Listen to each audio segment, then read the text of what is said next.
Semakin kita keras kepala, semakin kepala kita dicengkram. Disitulah ego kita mulai berkurang. Ternyata kalau aku tidak emosi kok cengkramnya berkurang. Oh ya, kita menyadari kesalahan, hilang. Itulah gunanya sanat keilmuan, mendidik.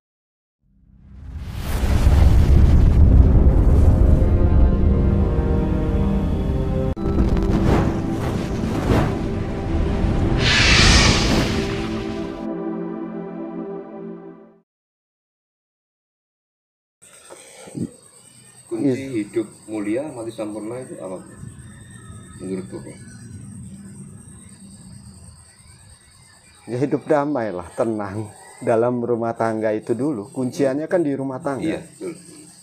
Kalau kita bisa menciptakan rumah tangga yang damai, adem, tanpa adanya keributan, otomatis sih rezeki ngikut masuk semua, rezeki datang. Ada saja jalan Gusti Allah tuh selalu kasih pencerahan lah jatuhnya. Gini Bopo, ada salah satu teman pernah curhat sama saya. Teman ini juga belajar untuk sabar lah.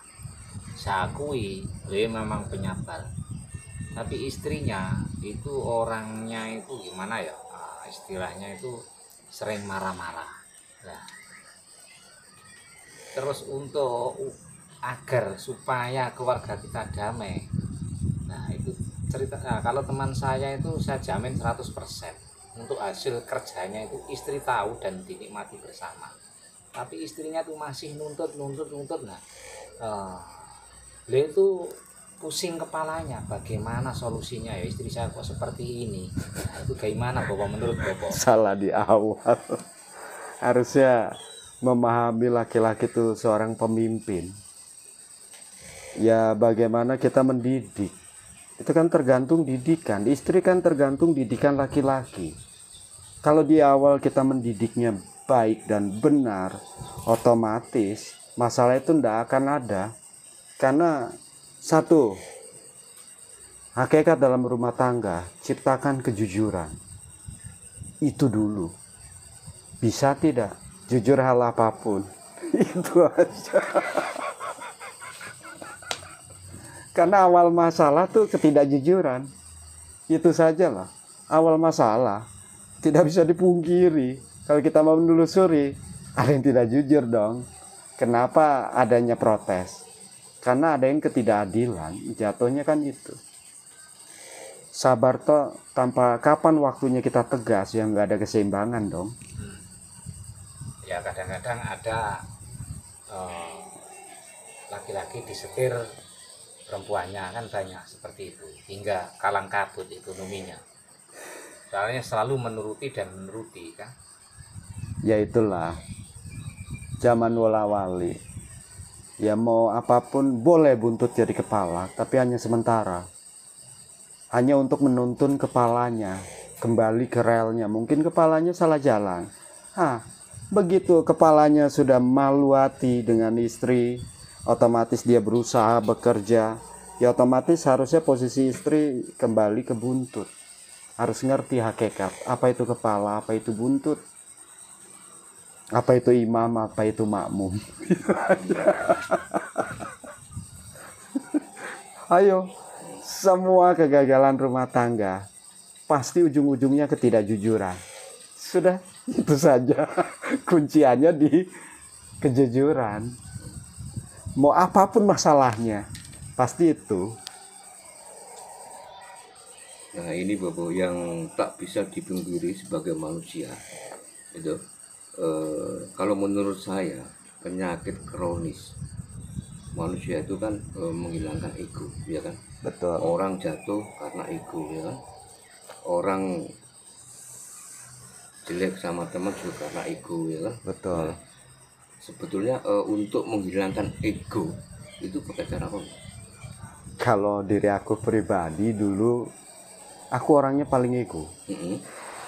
Tapi gara-gara hukuman, energi ilmu itu yang hukum. Jadi kapok. Ya aku bilang sama dengan mahkota Sun Gokong. Iya, iya. Semakin kita keras kepala, semakin kepala kita dicengkram. Disitulah ego kita mulai berkurang. Ternyata kalau aku tidak emosi kok cengkramnya berkurang. Oh ya, kita menyadari kesalahan, hilang. Itulah gunanya sanat keilmuan, mendidik kita.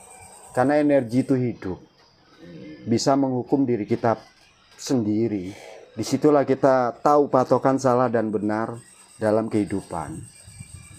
Sanat keilmuan. Iya, iya. Kalau kita praktekkan dalam kehidupan sehari-hari, apa yang harus kita lakukan untuk menghilangkan ego? Ya harus punya ilmunya sih.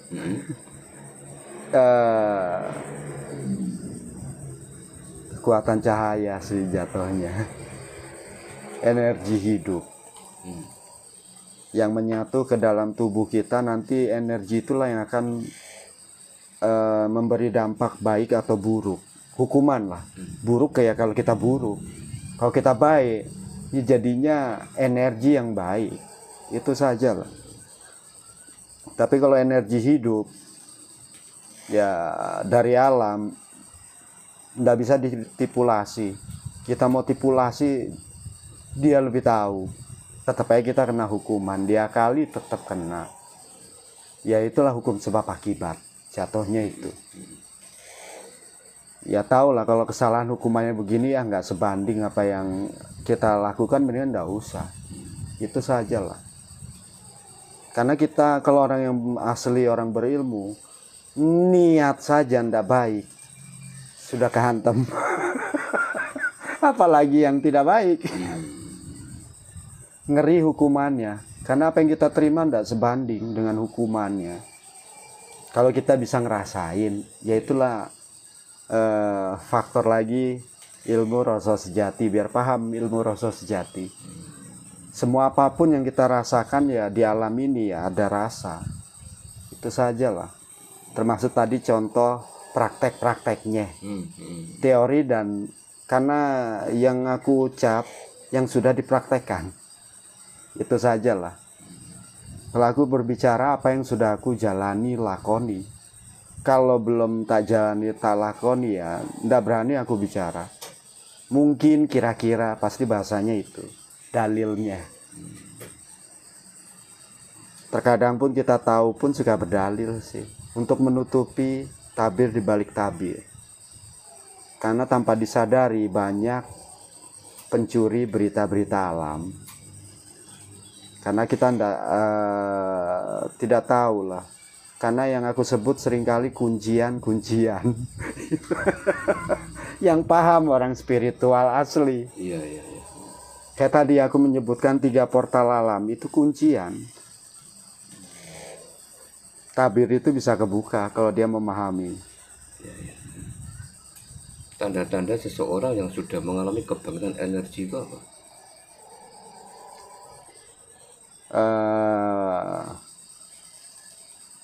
Ini secara spiritual atau awam nih? Dua-duanya. Kalau spiritual tidak bisa dibodohin. Vibrasi energi itulah jatuhnya. Iya, iya.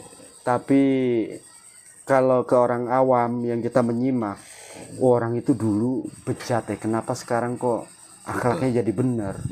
Itu gara-gara sanat keilmuan yang baik dan benar lah jatuhnya itu.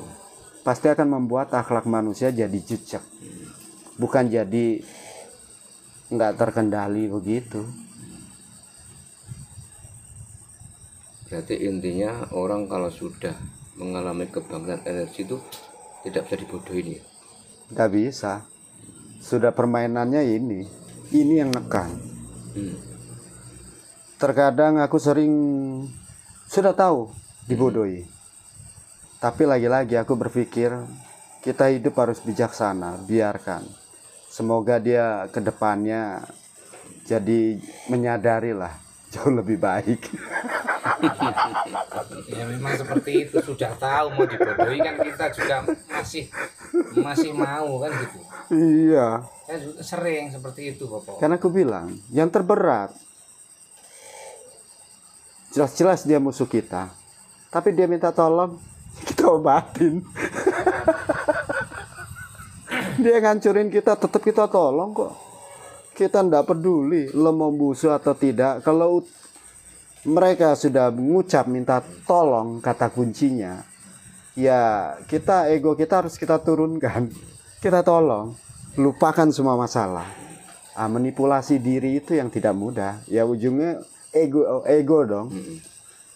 Kita bisa meredam ego dari tinggi langsung ke titik nol. Nah, itu gimana caranya?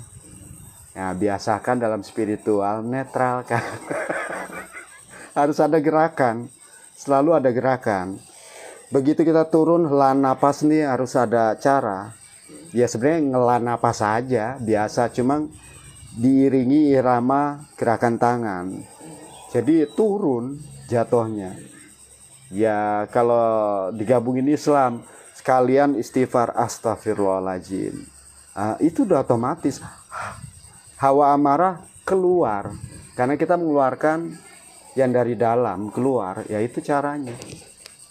Padahal itu kalau di sini tingkat playgroup. Ya ini bro, ada yang datang ini. Ketika saya memperhatikan Bobo, kayaknya ada yang datang ya. Siapa ini Bobo? Kan pelajaran anak TK. Ini siapa Bobo yang datang ini Bobo? Leluhurmu dewe. Meskipun kita, Yang kamu sebut kemarin, ibumu. Iya, Bobo. Senang dia kok. meskipun kita dibodohi secara gaib juga kita tahu. Ya tahu. Aku sebenarnya di awal ini datang pun ibunya sudah minta memohon. Karena sama-sama selatan.